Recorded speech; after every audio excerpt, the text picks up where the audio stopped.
Hi, my name is Marissa. This is M-Kissa Creations, and this is a channel about cross stitch.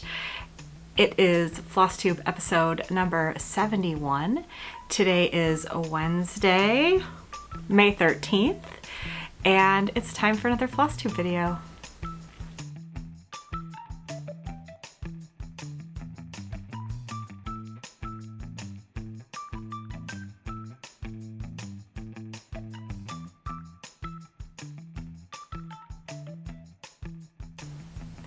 Welcome and welcome back.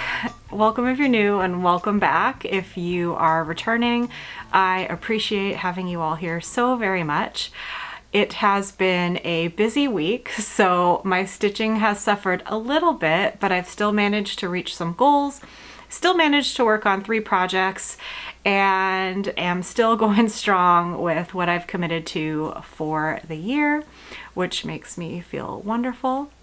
I hope that you all had a lovely Mother's Day if you are here in the US. If that is a hard day for you, I am very sorry. I got a lot of little goodies from my daughters, and I thought I would just share this because it made my stitching heart so happy. So my little one made this bouquet of flowers at school, and it has all things that she loves about me, and says Happy Mother's Day. It says I love you because, and then it has a bunch of reasons. And like, you are so helpful, you are so kind, you are the nicest mom, you are nice, you cook so good, but also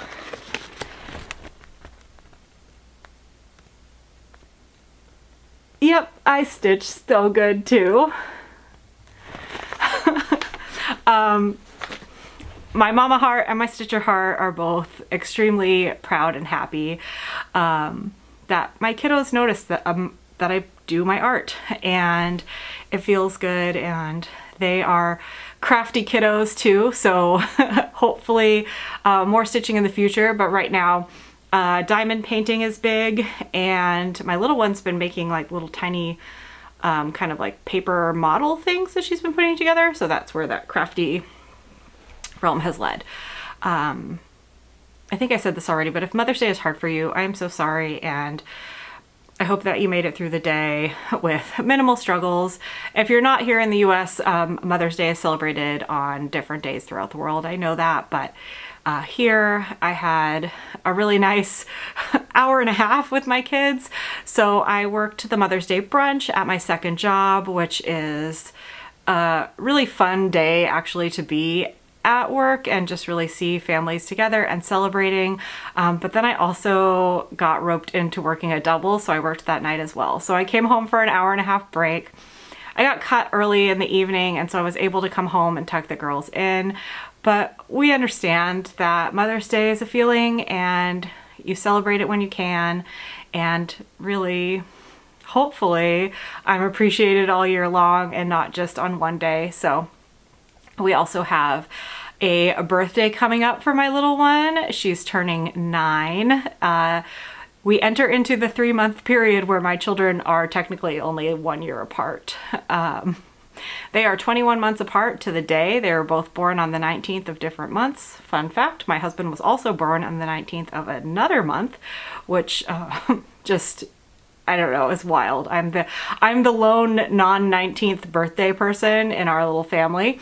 But since they are 21 months apart, that means for 3 months of the year, when people ask me how old my kids are this year, I will say 9 and 10, and people will look at me cross-eyed and think that I'm a little wonky. But it actually works out well. They're good friends most of the time.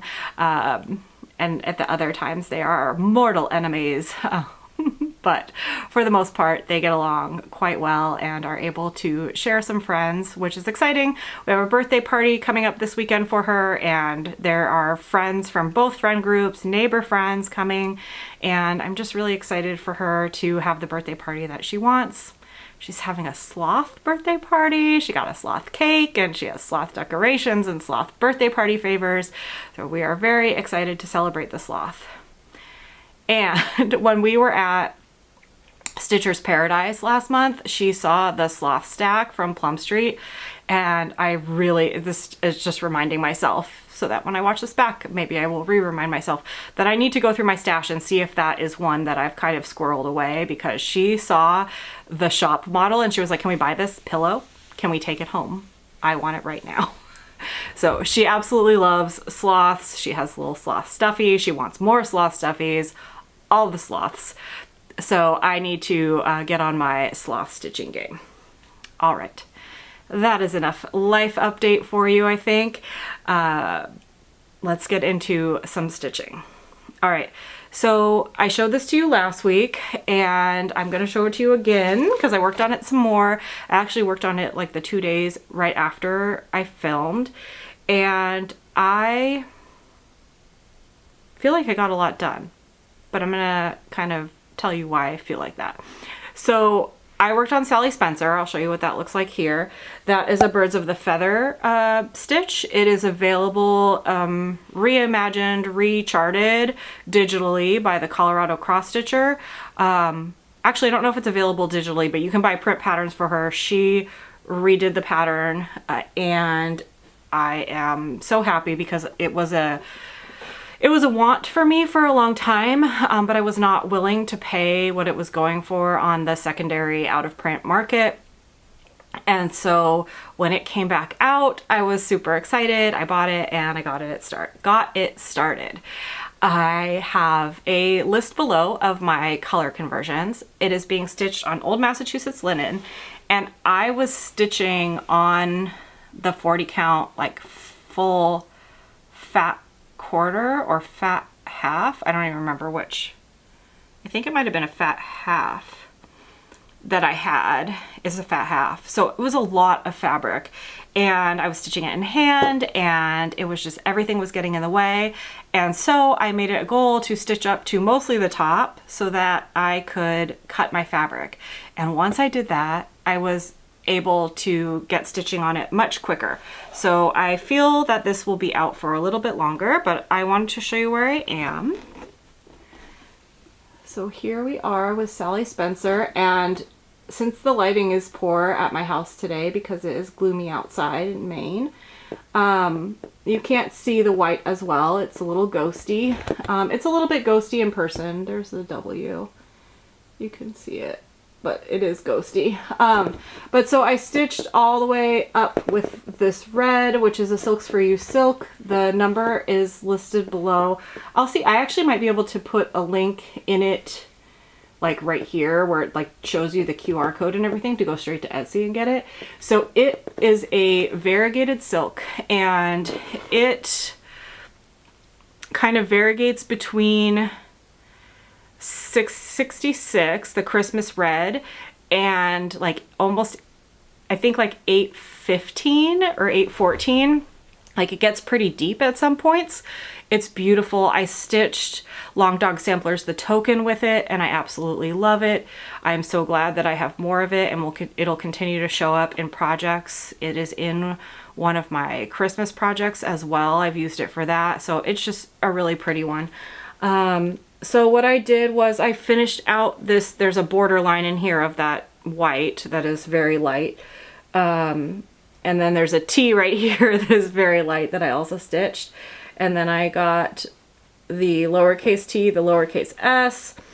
I got this little leaf and flower section done and added these leaves and these initials right here.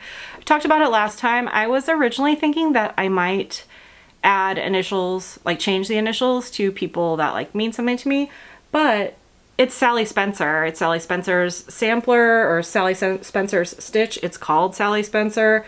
I already had stitched Sally Spencer's name in there, so I just am leaving the initials as the initials that Sally Spencer put in.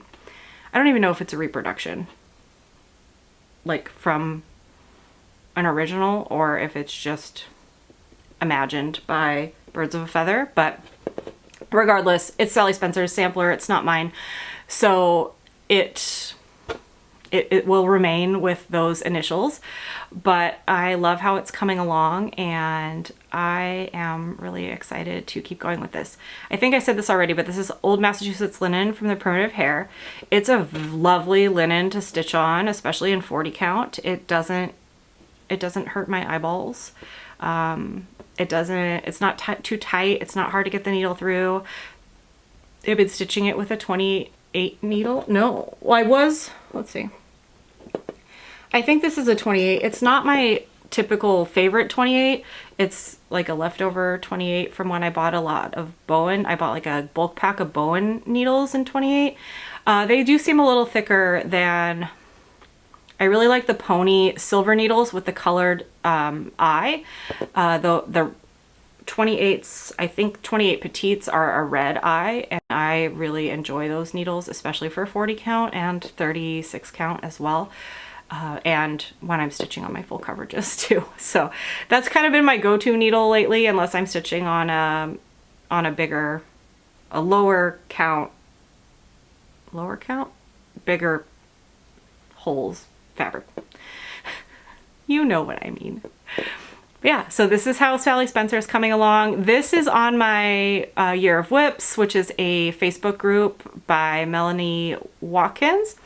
At the beginning of the year, before January 18th, which is her birthday, you have to upload an album of, I think she does, maybe it's only 6 now, but you have to upload a minimum number of projects that you want to finish this year. And if you finish over half of them, then your name gets entered into a drawing at the end of the year.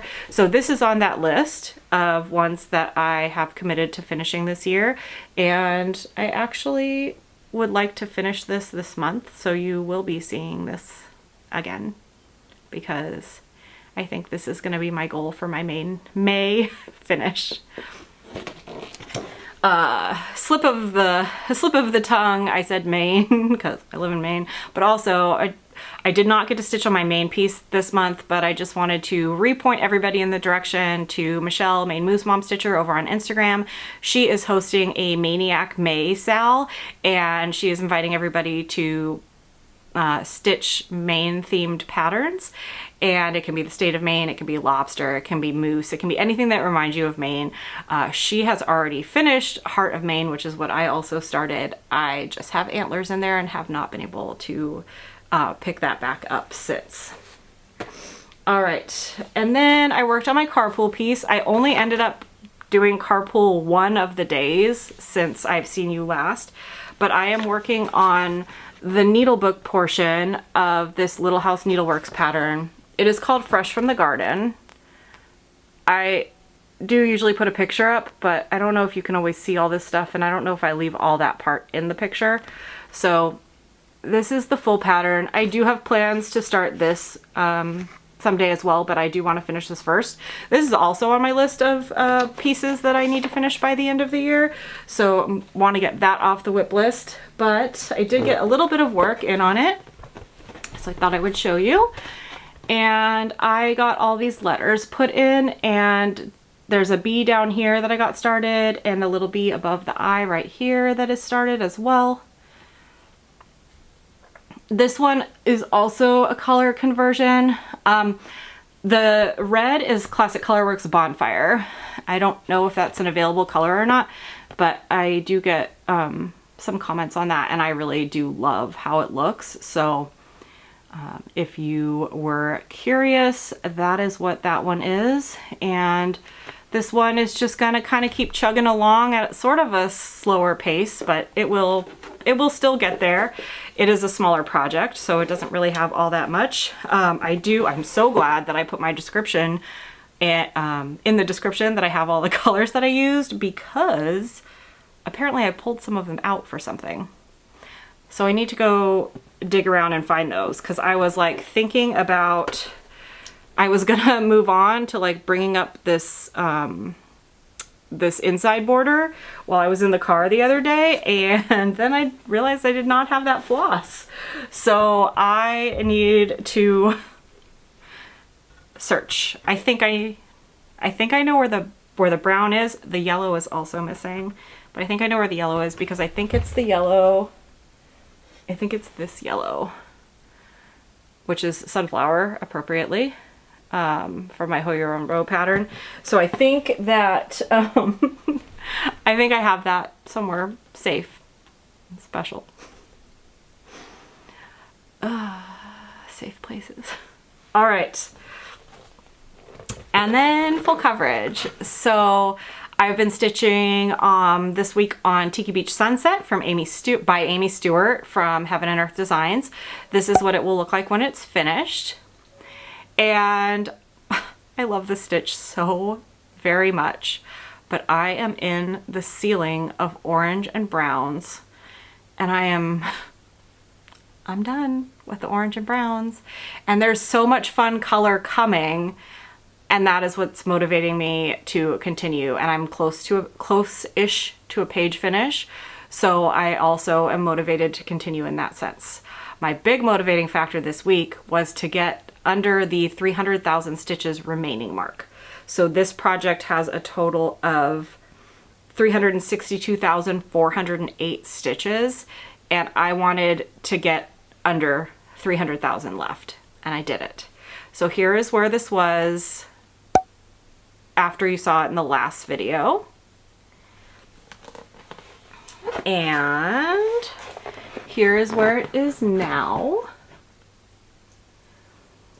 So since my last video, I've added 1,420 stitches. That was over 3 days.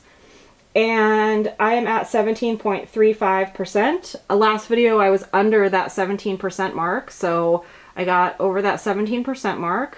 And let's see, I'm gonna take the board down. Should still be able to see pretty well. Okay, so the page is like here. So it's not, the way I stitch, I continue stuff. And then it's a special treat when you get to the page next to it and you have a bunch of stitches already filled in. So the page ends about here, and it also kind of cuts through this pink bulb right there. So like this little orange part is on like the page that cuts through here and cuts through here. So that's like on a brand new page that I hadn't touched yet, which seems like a silly thing to get excited about, but it's the little things. So all this like orangey ceiling, and then like this light here is, you know, it's got the same colors in it. So it's a lot of similar coloring, but my next page will be, I think the next page like is started over here. So there's all these tiki mugs, and there's like a poster of a cat right here. So I'm super motivated to get to that next page. Obviously I still have other full coverages that I want to pay attention to as well, but it's Tiki Beach Sunset. It comes out a lot. My goal every week that I pick, or every time I pick up a full coverage, it's not necessarily every week, but every time I pick up a full coverage before I put it down and switch full coverages again, is to get at least 1,000 stitches into it. 1,000 stitches allows me to really get into the project. It allows me to see a good amount of progress, especially with the way that I stitch, because I'm not stitching like very specific little blocks where, like, if you're stitching if you're only stitching 300 stitches every time you pick it up, but you're stitching 3 little blocks of 10 by 10, then you're really seeing like that like thick set progress. Whereas sometimes I still have like ninja stitches floating around out here. So that it's not always as full, but like sometimes you start to see things happen more. Like now you can see the outline of this bauble that's down here, and that bauble is the color of one of the light colors in here. So I will actually probably stitch that whole paper lantern fish float, I'm not sure which it is, I don't remember. But I will stitch that even though like only the very top line of it is in the page that I'm working on a page finish towards. I will probably stitch that whole bauble all the way down before I call it quits on this page, because I'll stitch it at least halfway down whatever the wherever the thread takes me and however I'm feeling. I might want that like big bulk of stitches if I'm like getting close to that 1,000 stitch mark and I'm wanting to switch projects. I think even though I know color is coming, I will probably switch projects just to take a break from this orange, brown, rusty situation that is taking over my life right now with this. But I am close to a page finish, so I do think you'll probably see this next week, and hopefully it will have that page finish on it. All right, a couple little plans. So I ordered a point driver today, and it's actually supposed to come tomorrow. So next week I hope to have at least one fully finished framed piece to show you, hopefully two. I do need to go find a piece of foam core that is big enough for, consider the lilies. I have a frame for it. I really want to get it framed and up on the wall. It's gonna go like over here, which is like right in the view of my stitching spot. It's like over our television. And so I am so excited to get that stitched. And then the next thing that I need to purchase are the flosses for Wise and Wonderful, which is also why I really want to get lilies up on the wall, because that needs to be like done before I put stitches into Wise and Wonderful. And I'm going to be putting stitches into Wise and Wonderful at Stitch Maine, which is the first Sunday in June. I am starting that project with my friend Ken, and he may have already started it, but we made plans at the Library Stitchers to start it together there. So hopefully that is still a start. If it's not, then he'll hopefully still bring it, and then I will show you where we both get to with that piece. And then this weekend is Spring Mingle. I am planning to attend, but like I said, we have a birthday party and I am working on Friday night. So if I do pop on Friday night, it will be after I get home from that. We'll see how tired I am. And then, but I can stay up late on Friday night. I don't really have anything to do on Saturday. My husband said he wanted to do yard work, so I can be like, please go ahead. I will sit in here on my computer and talk to stitching friends. So hopefully I will see some of you at Spring Mingle, and yeah, I hope it's getting actually springy where you are. We're having a gloomy day here today. We've had kind of a gloomy week. It's been like the sun peeks out and then it like goes away and hides and then it comes back. So, but yesterday the ice cream truck was in our neighborhood, so that's a good sign, right? They take Venmo now, by the way, and Apple Pay. My little one likes to come on my walks with me in the afternoon, evening. She likes to do our loop. It's the same loop we do when we're trick-or-treating. So there's like a real big extravaganza just down the street from us. And so it's about 2 miles, and I'm pretty impressed that she does it. No complaints. There's a couple of her friends' houses along that route, and so I think it's like the idea that she might get to see them. But the ice cream truck drove by our house before we left for our walk, and she was like asking and asking and asking, and I was like, ugh, it's like so close to dinner time. I don't know. Ugh, the birds are running into our window. Spring is here. She was asking and asking and asking. I was like, well, it's so close to dinner time. So then we started to walk our loop, and every single kid that we saw that was outside was eating ice cream. And then when we finally got on to our way back, the ice cream truck came past us again, and I didn't have my wallet on me, but I had my phone, and he just so happened to take Venmo, and so I was able to get her, and we brought ice cream home for her sister as well, and she was happy. I didn't let her eat it then, though. I was like, we have to walk home first, and then you can have a couple bites of it, and then we're putting it in the freezer until dinner time. That seemed, while not the best solution for her, it worked, and she was fine with it. But that is that. I hope you have a lovely stitchy week. I hope to see you at Spring Mingle if you are there. Please feel free to message me on Instagram and be like, hey, are you in a room, or are you around, or I'm in this room, and let me know, and I'll try to pop on where I can and say hi to people. But yeah, I'll see you next week. Bye.